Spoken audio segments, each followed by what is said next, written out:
Repita assim após mim: a fé que vence a incredulidade. Escute bem isso, esse capítulo 9 do Evangelho de Marcos, ele registra um acontecimento extraordinário da Bíblia Sagrada. Um dia designado, Jesus ele pega Pedro, Tiago e João e os convida a um particular com ele no monte mais alto da Palestina. Alguns atribuem esse monte como Monte Hermon, conhecido como Monte Tabor, mas o Monte Hermon, o monte mais alto da Palestina. E Jesus pega esses 3 discípulos, e é interessante que a Bíblia diz que Jesus se transfigurou diante deles. E olha, a glória de Cristo foi tão poderosa e radiante nesse monte, que a Bíblia diz no capítulo 9, o versículo de número 3, que as vestes de Cristo tornaram-se resplandecentes, em extremo brancas, que nenhum, preste atenção, a Bíblia faz questão de dizer isto, que ficou tão branca como a neve, que nenhum lavadeiro sobre a terra poderia abranquear semelhante. Ou seja, a glória de Cristo se manifestou no cume do monte Hermon, ou Tabor, como queira interpretar. Agora escute isso. Subitamente a Bíblia diz que apareceu naquele monte Moisés e Elias, 2 personagens do Velho Testamento. Gente, você já pensou o momento que Cristo com esses 3 discípulos estavam vivendo ali, vivenciando no cume do monte? O negócio ali estava tão maravilhoso, tão gostoso, que diz a Bíblia no capítulo 9, no versículo de número 5, que Pedro, tomando a palavra, disse: Senhor, para aí, o negócio aqui tá bom demais, tá bom gostoso. Olha, bom é estarmos aqui, Senhor. É gostoso esse lugar. E se o Senhor achar por bem, se o Senhor quiser, a gente vai fazer aqui 3 cabanas. Uma para ti, outra para Moisés e outra para Elias. Você vê que quando o negócio está bom, a gente mais preocupa ou se preocupa com as outras pessoas do que com a gente. Pedro esqueceu dele próprio. Se o senhor quiser, ele poderia falar pelo menos umas 6 cabanas, uma para cada um que estava ali. Mas ele esqueceu dele próprio. Sabe por quê? Porque quando você está vivendo na presença de Deus, irmão, quando a glória de Deus está na tua vida, você esquece de tudo. Você esquece dos problemas seculares, você esquece do trabalho, você esquece de tudo. Você quer viver aquele momento saudável, gratificante, na presença do Senhor. Ele diz: ó, se o senhor quiser, a gente faz aqui 3 cabanas, uma para ti, outra para Moisés, outra para Elias. Mas como? Não adianta, você precisa entender que a vida do crente tem esses momentos de glória, tem esses momentos maravilhosos, mas tem os momentos de batalhas e de guerras. Lá em cima, eles estavam vivendo algo que nunca haviam vivido. Mas lá embaixo tinha problema para ser enfrentado. Tinha dificuldades. E aí Jesus parece que não considerou muito o que eles disseram.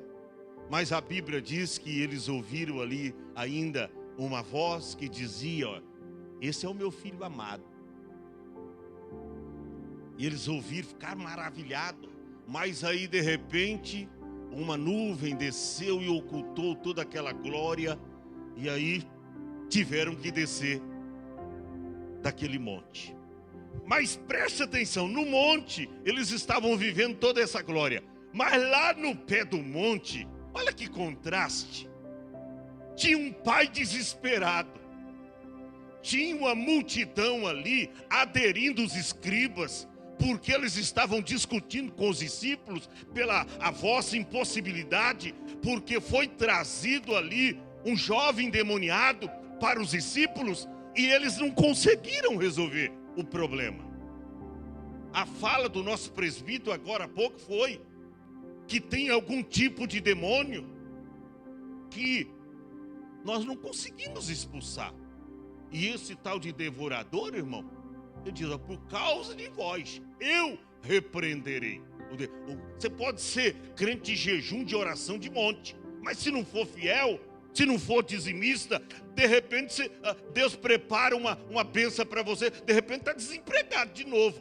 Ser fiel, quer ser um crente próspero, também na área financeira, aprenda a ser fiel ao Senhor.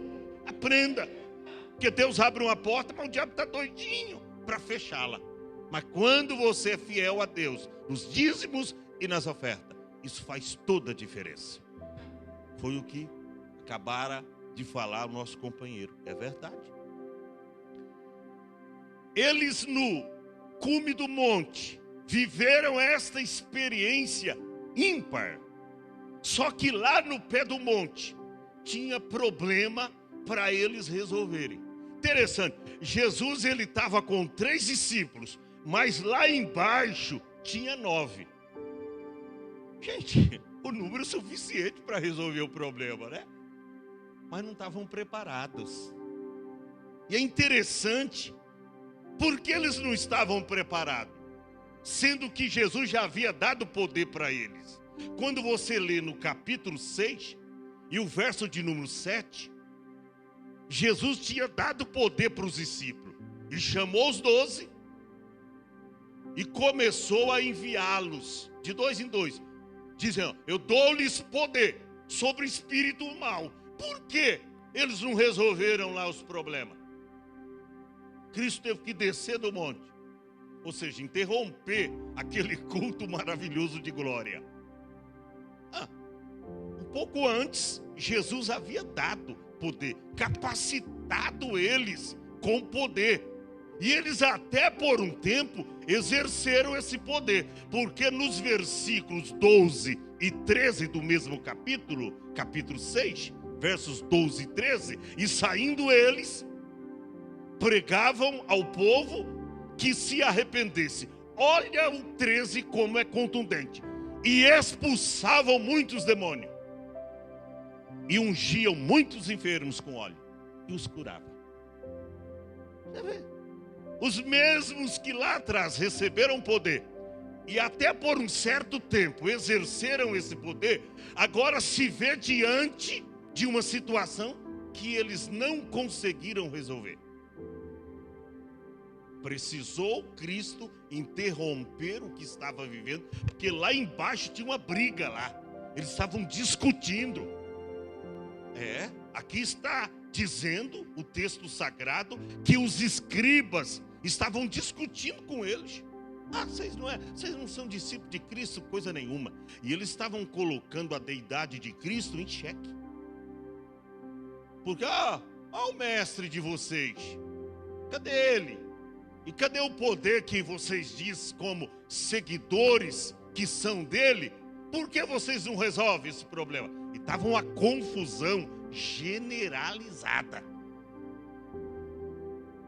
Só que no versículo de número 14, a Bíblia diz que Jesus desceu do monte. E quando ele desce do monte, a Bíblia diz que aproximou ele dos discípulos, e ele viu ao redor deles uma grande multidão, e os escribas que disputavam com eles. Uma disputa